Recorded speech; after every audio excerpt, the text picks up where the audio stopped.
Hello friends, welcome to modern 24x7। चलिए start करते हैं। आईसीटी की महत्वपूर्ण समझ पार्ट 3 है। चैनल पे नए, चैनल को सब्सक्राइब कर लीजिएगा, बेल आइकन को प्रेस कर दीजिए जिससे कि आने वाली वीडियोज़ की नोटिफिकेशन मिलती रहे। क्वेश्चन नंबर पहला है, एजुसेट कब स्थापित किया गया? तो एजुसेट स्थापित किया गया था सितंबर 2004 में। बहुत सी अधिगम प्रबंध प्रणालियों की तरह मूडल में यह आवश्यक टूल है। चर्चा, विकीज व फाइल साझा करना, क्विज, ये सभी हो जाएंगे राइट आंसर। वर्चुअल क्लासरूम शब्द सर्वप्रथम दिया गया किसके द्वारा? तो ये दिया गया था हिल्टज के द्वारा। अधिगम के क्षेत्र में उभरती नई तकनीक है मूक, वेब 2.0 उपकरण, वेबिनार, ये सभी हो जाएंगे राइट आंसर। वेबिनार शब्द का सर्वप्रथम प्रयोग किस सन से सेक लेक सुपीरियर विश्वविद्यालय में किया गया था? तो 2008 में किया गया था। लेक सुपीरियर विश्वविद्यालय अमेरिका में है। स्वयं पोर्टल है, स्वयं पोर्टल एक शैक्षिक पोर्टल है। स्वयं पोर्टल की विशेषता है, यह लर्निंग पोर्टल जो छात्रों के लिए निःशुल्क है। इसमें 9वीं कक्षा से लेकर पीजी तक के कोर्स उपलब्ध है। जो छात्र प्रमाण पत्र चाहते हैं उन्हें कुछ फीस देकर सफलतापूर्वक पाठ्यक्रम उत्तीर्ण करने के बाद प्रमाण पत्र भी दिए जाते हैं। उपरोक्त सभी हो जाएंगे राइट आंसर। आभासी अधिगम वातावरण का गुण है, सरल एवं स्वाधिगम, प्रभावशाली अनुदेशन, सामग्री प्राप्त करने में सहायक, संबंधित आवश्यक सूचनाएं प्राप्त करने में सहायक। उपरोक्त सभी हो जाएंगे राइट आंसर। मूक पाठ्यक्रमों से लाभ हैं, यह मूक पाठ्यक्रम निःशुल्क होते हैं। इनके माध्यम से व्यक्ति किसी भी देश में रहकर शिक्षा से जुड़ सकता है। मूक पाठ्यक्रम समय की बाध्यता को समाप्त करते हैं। उपरोक्त सभी हो जाएंगे राइट आंसर। एडुसेट एक सैटेलाइट है, एडुसेट जो कि सितंबर 2004 में स्थापित की गई थी। क्या है? एक शैक्षिक सैटेलाइट है। मूक का उद्देश्य है छात्रों को डिजिटल सामग्री का ज्ञान कराना, शोध कार्यों को बढ़ावा देना, छात्रों को वार्ता, वीडियो चैट या कॉन्फ्रेंसिंग विशेषज्ञों से कराना। उपरोक्त सभी हो जाएंगे राइट आंसर। मूक का उद्देश्य है छात्रों के लिए निःशुल्क या नगद निःशुल्क पर पाठ्यक्रम तैयार करना, सभी स्तर के छात्रों को शिक्षण सामग्री ऑनलाइन उपलब्ध कराना, दूरस्थ शिक्षा के माध्यम से शिक्षा को उन सभी छात्रों तक पहुंचाना जो औपचारिक शिक्षा से वंचित रह गए हैं। उपरोक्त सभी हो जाएंगे राइट आंसर। ऑनलाइन पाठ्यक्रम का महत्व है क्योंकि ऑनलाइन पाठ्यक्रम निःशुल्क या बहुत ही कम शुल्क में किए जा सकते हैं। ऑनलाइन पाठ्यक्रम प्रत्येक स्टेट के छात्र के लिए उपयोगी है। ऑनलाइन पाठ्यक्रम छात्रों को ऑनलाइन संसाधनों का उपयोग कराने के लिए अभिप्रेरित करता है। उपरोक्त सभी हो जाएंगे राइट आंसर।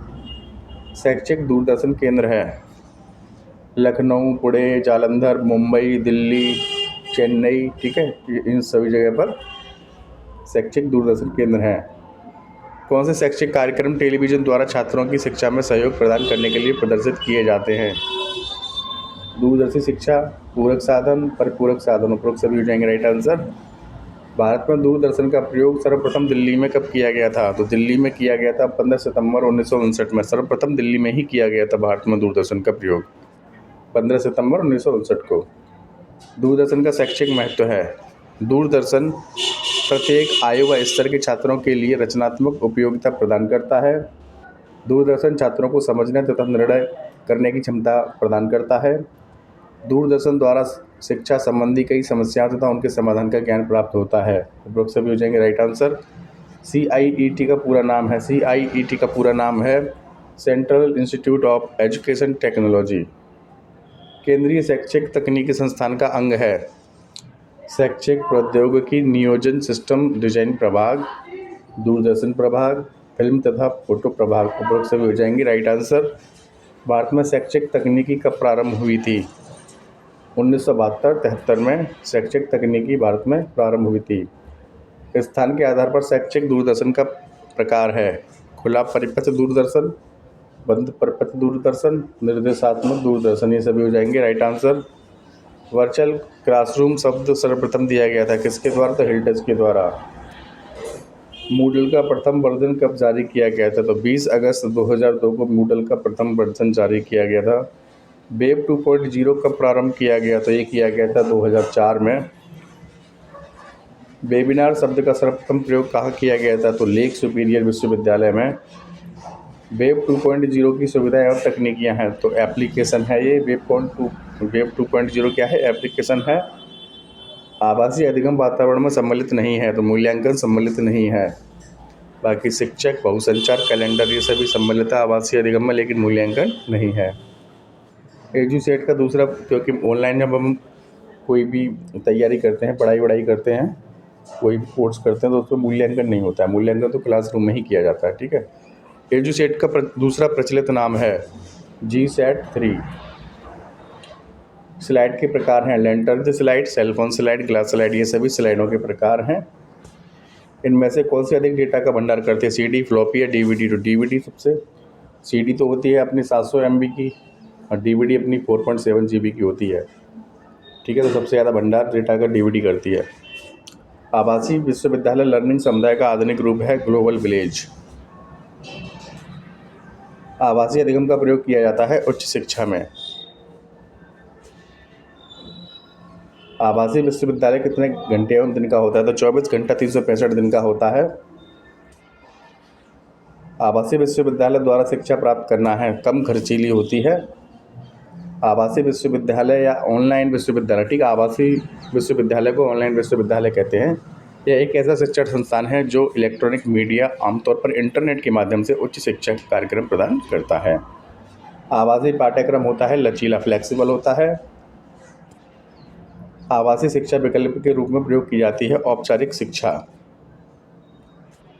औपचारिक शिक्षा के विकल्प के रूप में प्रयोग की जाती है। पहला मुक्त विश्वविद्यालय अस्तित्व में आया 1960 में। सर्वप्रथम वायरलेस यूनिवर्सिटी की चर्चा की किसने? JC स्टुअर्ट ने। आवासीय विश्वविद्यालय की अवधारणा लागू हुई 1995 से। शिक्षा में MOOC को पूर्ण प्रसिद्धि कब मिली? तो 2012 में। मूडल उपलब्ध है 78 भाषाओं में। स्मार्ट कक्षाओं का दोष है, इनके द्वारा नैतिक विकास संभव नहीं है, इनके द्वारा चारित्रिक विकास संभव नहीं है, तो दोनों ही सही हो जाएंगे। दूरस्थ शिक्षा प्रदान की जाती है आकाशवाणी द्वारा, दूरदर्शन द्वारा, पत्राचार द्वारा, उपरोक्त सभी हो जाएंगे राइट आंसर। दूरस्थ शिक्षा की शुरुआत कहाँ हुई थी? तो ये जर्मनी में हुई थी। दूरस्थ शिक्षा की शुरुआत कब हुई थी? तो 1856 में हुई थी, हाँ, जर्मनी में।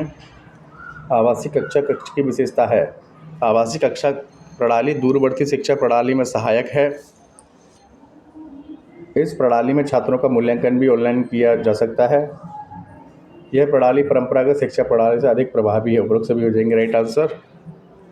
दूरस्थ शिक्षा उन छात्रों के लिए उपयोगी है जो औपचारिक शिक्षा ग्रहण नहीं कर पाते हैं, जो अपनी जिम्मेदारियों तथा रोजगार के कारण शिक्षा से वंचित हैं, जो दूर दराज क्षेत्रों और देशों में फैले और शिक्षा ग्रहण करना चाहते हैं, उपरोक्त सभी हो जाएंगे right answer.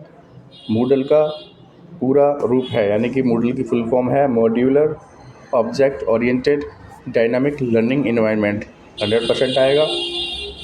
Web 2.0 world wide web को किस पीढ़ी के रूप में संदर्भित किया गया? तो दूसरी पीढ़ी किस रूप में संदर्भित किया गया?